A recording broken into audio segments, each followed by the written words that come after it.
Hello guys, তো আজকে আমরা যে বাইকটি নিয়ে আলোচনা করব সেটি হচ্ছে সুজুকি জিক্সার SF 250। তো অনেকেই জানতে চাচ্ছিলেন এই বাইকটি সম্পর্কে, এই বাইকটি ভালো খারাপ দিক, এই বাইকটি বর্তমান যে প্রাইস পয়েন্টে বাংলাদেশে লঞ্চিং করা হয়েছে এই প্রাইস পয়েন্টে এই বাইকটি আদৌ বাংলাদেশের বাইকারদের জন্য পারফেক্ট হবে কিনা, বা এই বাইকটি এই প্রাইস পয়েন্টে না কিনে এই প্রাইসে অন্য কোনো বাইক এর থেকেও বেটার অপশন হতে পারে কিনা, এই সকল অনেক ধরনের প্রশ্ন আমাকে করেছেন। তো আজকে মূলত এই ভিডিও থেকে এই বাইকটি সম্পর্কে একদম বিস্তারিতভাবে জানতে পারবেন। আরও জানতে পারবেন এই বাইকটি কোন ক্যাটাগরির মানুষের জন্য একদম পারফেক্ট হবে, কোন কোন পারপাসে এই বাইকটি ব্যবহার করতে পারবেন, বর্তমান সময়ে এই বাইকটি ভ্যালু ফর মানি হবে কিনা। তো আপনাদের মধ্যে অনেকেই এই বাইকটি কেনার কথা চিন্তা ভাবনা করতেছেন বা অনেকেই ঠিক করে রেখেছেন এই বাইকটি ক্রয় করবেন। তো যদি আপনারা এরকম কেউ এই ভিডিওতে থেকে থাকেন তাহলে আমি আশা করি আজকের এই ভিডিওটা হতে পারে আপনাদের জন্য বেশ ইনফরমেটিভ। তো চলুন বেশি কথা না বাড়িয়ে এবার ভিডিওর মূল টপিকে যাওয়া যাক। প্রথমে আলোচনা করব এই বাইকটি কোন কোন পারপাসে ব্যবহার করতে পারবেন, বর্তমানে এই বাইকটি কেনা উচিত হবে কিনা এবং কোন ক্যাটাগরি মানুষের জন্য এই বাইকটি পারফেক্ট হবে। আপনি যদি 250 সিসি সেগমেন্টের মাঝে টপ নচ পারফরমেন্সের, গুড লুকিংয়ের, কমফোর্টেবল একটা স্পোর্টস বাইক খুঁজতেছেন তাহলে আমি মনে করি বর্তমানে এই সময়ে এসে এই সুজুকি জিক্সার SF 250 একটি বেস্ট অপশন হতে পারে। কারণ বাইকটি স্পোর্টস বাইক হলেও বাইকটির সিটিং রাইডিং পজিশন আপ, তো সেই জন্য বাইকটা একটা কমফোর্টেবল স্পোর্টস বাইক বলা যায়। তো যারা কমফোর্টেবল স্পোর্টস বাইক খুঁজতেছেন তাদের জন্য এই বাইকটি বেস্ট অপশন হতে পারে। এছাড়া আপনারা একটা স্পোর্টস বাইক জানেন তো সাধারণত সব সময় সব ক্ষেত্রে ইউজ করা যায় না, তো আপনি এমন একটা বাইক খুঁজতেছেন যেটা স্পোর্টস বাইক হবে কিন্তু আপনি আপনার অফিসের কাজে বা ব্যবসার কাজে আপনার দৈনন্দিন এই সেই ট্যুরের ক্ষেত্রে ব্যবহার করতে চান, সেই ক্ষেত্রে এই বাইকটা দেখতে পারেন। এখন আসি প্রাইজের ক্ষেত্রে। অনেকেই বলতেছে এই বাইকটার প্রাইস নাকি ওভার প্রাইস হয়েছে। এখন একটা কথা ক্লিয়ারলি বলি, আপনি যদি 250 সিসি সেগমেন্ট অনুযায়ী এই বাইকটার প্রাইসটা মানে বিবেচনা করেন সেই ক্ষেত্রে আমি বলবো একটু ওভার প্রাইস। কিন্তু আপনি যদি বর্তমানে বাংলাদেশের প্রেক্ষাপট অনুযায়ী এই বাইকটার প্রাইস বিবেচনা করেন তাহলে আমি বলবো প্রাইসটা ভালো, প্রাইসটা রিজনেবল হয়েছে। উদাহরণস্বরূপ দেখতে গেলে আপনি যদি একটা এখনও অফিসিয়াল R15M বা স্পেশাল এডিশনের বাইকটা নিতে চান সেক্ষেত্রে আপনাকে 6 থেকে 6.5 লক্ষ টাকা গুনতে হবে। তো সেই হিসেবে এই বাইকটা 250 সিসি হয়ে পাওয়া যাচ্ছে হচ্ছে মাত্র 4.5 লক্ষ টাকায়। সেই ক্ষেত্রে আমি তাহলে প্রাইসটা রিজনেবল না? অনেক 150 সিসির 5 লাখ, 5.5 লাখ, 6 লাখ টাকার বাইকে দেখবেন ABS ব্রেকিং সিস্টেমটা নাই, কিন্তু এই বাইকে dual channel ABS braking system দেওয়া হয়েছে। এবং সবসময়ই এই SF 250 বাইকটা মানে ইনিশিয়ালে ওই 150 সিসির স্পোর্টস বাইক থেকে সব সময়ই এগিয়ে থাকবে। বাংলাদেশের প্রেক্ষাপট অনুযায়ী যদি এই বাইকটার প্রাইসটা আপনারা বিবেচনা করেন তাহলে আমি মনে করি 100% এই বাইকের প্রাইস আমার কাছে রিজনেবল লেগেছে, তেমন একটা বেশি মনে হয় না। কিন্তু আবার 250 সিসির প্রাইস মানে বাইকের সেগমেন্ট অনুযায়ী প্রাইসটা বিবেচনা করলে মনে হবে যে একটু প্রাইসটা ওভার। এখন যদি ভালো দিকের কথা বলেন, বাইকের ভালো দিকের কথা বলতে গেলে বাইকে যা দেখতেছি সবই ভালো দিক। বাইকের পারফরমেন্স গুড, ইনিশিয়াল খুব ভালো।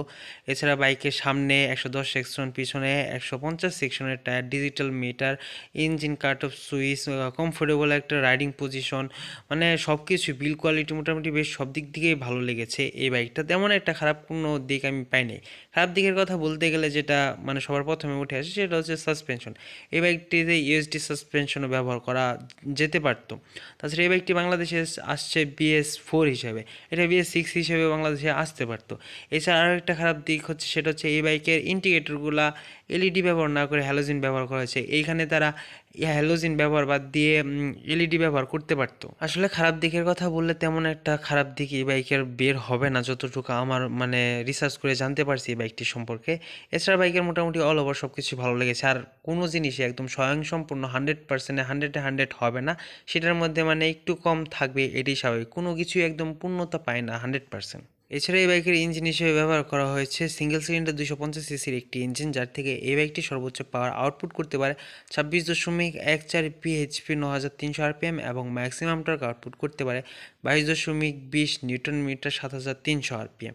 এভারেজে এই বাইকটি থেকে মাইলেজ পাওয়া যাবে 38 থেকে 40 কিলোমিটার/লিটার।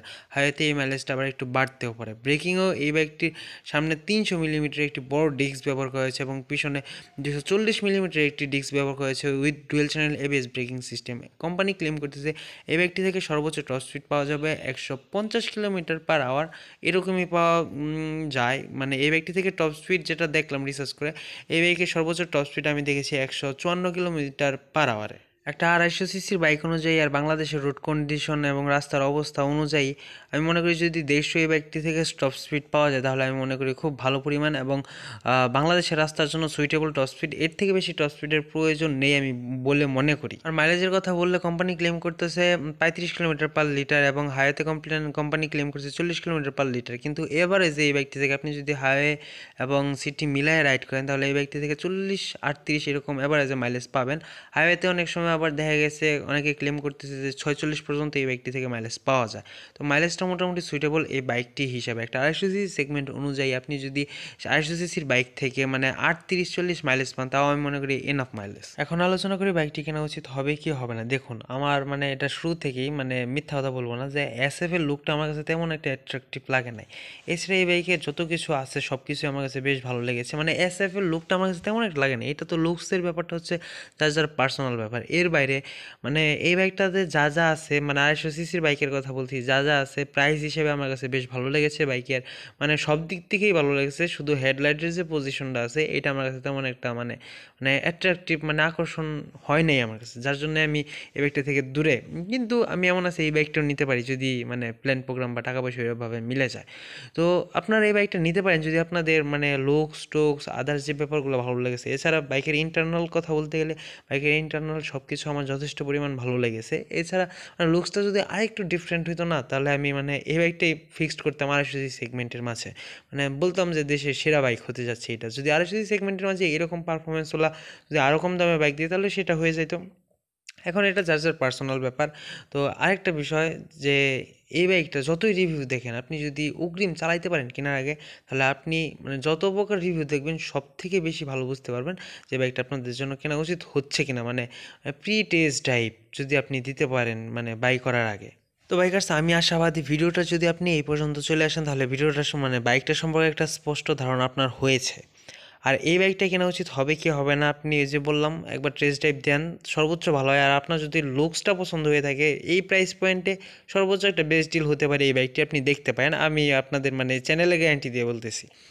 তো এই ছিল আজকের ভিডিওটা। তো ভিডিওটা টানে যেটা লম্বা না করি, তো দেখা হচ্ছে পরে এরকম কোনো নেক্সট বাইক রিলেটেড ভিডিওতে। যদি ভিডিওর এই পর্যন্ত চলে আসেন তাহলে লাইক করতে পারেন, কমেন্টে আপনাদের মতামত জানাতে পারেন কোন বিষয়টা ভালো লাগলো কোন বিষয়টা খারাপ লাগলো। তো পরবর্তীতে কোন বাইকের উপর রিভিউ দেখতে চান ভিডিও দেখতে চান সেটাও কমেন্ট করে জানাতে পারেন, কারণ আমি আপনাদের প্রত্যেকটা কমেন্টের উপর বেস করে ভিডিও বানানোর চেষ্টা করি। আর বাইক রিলেটেড রেগুলার এরকম ভিডিও দেখতে হলে অবশ্যই চ্যানেলটা সাবস্ক্রাইব করে রাখতে পারেন, কারণ আমি আমার এই চ্যানেলে এরকমই regular bike related video upload করে থাকি। তো বাইকার্স, দেখা হচ্ছে পরে এরকমই কোনো নেক্সট বাইক রিলেটেড ভিডিওতে। তো সবাই ভালো থাকবেন, সুস্থ থাকবেন, হেলমেট পরে রাইড করবেন, সবসময় সেভে রাইড করবেন। আর একটা কথা সবসময় মনে রাখবেন, আপনার সময়ের থেকে আপনার জীবনের মূল্য অনেকটা বেশি। আপনি যদি বেঁচে থাকেন জীবনে বাইক রাইড অনেক করতে পারবেন, তো মারা গেলে তো শেষই, কবরে যায় বা শ্মশানে যায় আপনার বাইক রাইড করতে হবে। তো সবাই সাবধানে রাইড করবেন। ধন্যবাদ।